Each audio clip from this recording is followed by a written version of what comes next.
ಮತ್ತೆ ಮುಚ್ಚಿ ಹೋಗಿದ್ದಾರೆ. ಅವರ ಜೀವಕ್ಕೆ ಏನೂ ಅಪಾಯವಿಲ್ಲ ತಾನೇ? ಚಿಂತಿಸಬೇಡಿ ಮಕ್ಕಳೇ, ಸಕಾಲದಲ್ಲಿ ಆಸ್ಪತ್ರೆಗೆ ಬಂದ ಕಾರಣ ಸೂಕ್ತ ಚಿಕಿತ್ಸೆ ನೀಡಿದ್ದೇವೆ. ಅವರನ್ನು ನೋಡಬಹುದು. ಈಗ ಬೇಡ ಮಕ್ಕಳೇ, ಸಂಜೆ ಬನ್ನಿ. ಎಲ್ಲರೂ ನಾವು ನದಿಯ ದಂಡೆಗೆ ಹೋಗೋಣ ಬನ್ನಿ.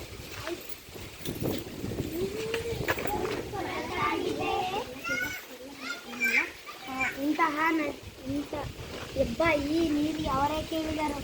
ಸೆಸೆ ತಡೆಯಲು ಆಗಲಿಲ್ಲವೋ ಏನೋ. ಇಂತಹ ನದಿಗಳು ಜೀವಕ್ಕೆ ಅಪಾಯಕಾರಿ.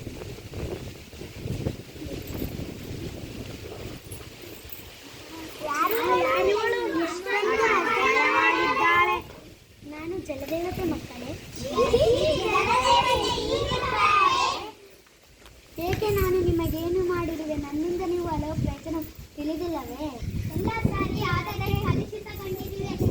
ಇದನ್ನು ಕುಡಿಯಬಾರದೆ, ಇಂಟಲ್ಲಿ ಸ್ನಾನ ಮಾಡಬಾರದೆ. ನಮಗೆ ವೈದ್ಯರು ಈ ವಿಚಾರ ತಿಳಿಸಿದ್ದಾರೆ. ನನ್ನ ಗೆಳೆಯರೆಲ್ಲ ಆಸ್ಪತ್ರೆಗೆ ಸೇರಿದ್ದಾರೆ. ಇದಕ್ಕೆಲ್ಲ ಕಾರಣ ನಾನಲ್ಲ ಮಕ್ಕಳೇ, ನೀವೇ. ನಾವೇ? ನೀವೆಂದರೆ ನಿಮ್ಮವರು. ನಿನ್ನ ನೀರಿಗೆ ನಮಗೇನು ಉಳಿಗಾಲವಿಲ್ಲ. ನೀವು ನನ್ನ ಬಗ್ಗೆ ತಪ್ಪು ತಿಳಿದಿದ್ದೀರಿ ಮಕ್ಕಳೇ. ನನ್ನ ಮಾತುಗಳನ್ನು ಕೇಳಿ. ಬಹಳ ಹಿಂದಿನಿಂದ ಇಚ್ಚಿತಿನವರೆಗೂ ನಾನು ಪರಿಶುದ್ಧಳಾಗಿ ಹರಿಯುವ ನನ್ನನ್ನು ಕಲುಷಿತಗೊಳಿಸಿದ್ದು ಮನುಷ್ಯರಿದ್ದ. ನನ್ನಲ್ಲಿ ಜಲಚರ ಪ್ರಾಣಿಗಳಿದ್ದು, ಅದರಲ್ಲಿ ಪ್ರಾಣಿಗಳಿದ್ದು ಜನರು ಅಡುಗೆ ಮಾಡಲು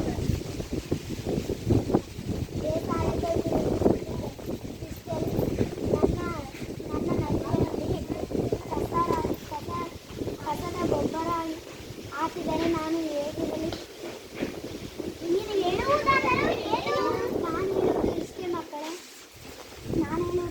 ಮಕ್ಕಳೇ. ಮನುಷ್ಯರು ಹೀಗೆ ಮಾಡುತ್ತಿದ್ದರೆ ನಾನು ಪಟ್ಟ ಧರಿಸುವ ಕಾಲ ದೂರವಿಲ್ಲ.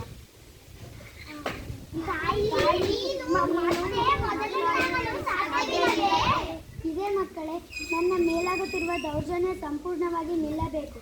ಸರಿ ದೇವತೆಯೇ, ನಾವು ಶ್ರಮಿಸುತ್ತೇವೆ, ಶುದ್ಧಗೊಳಿಸುತ್ತೇವೆ.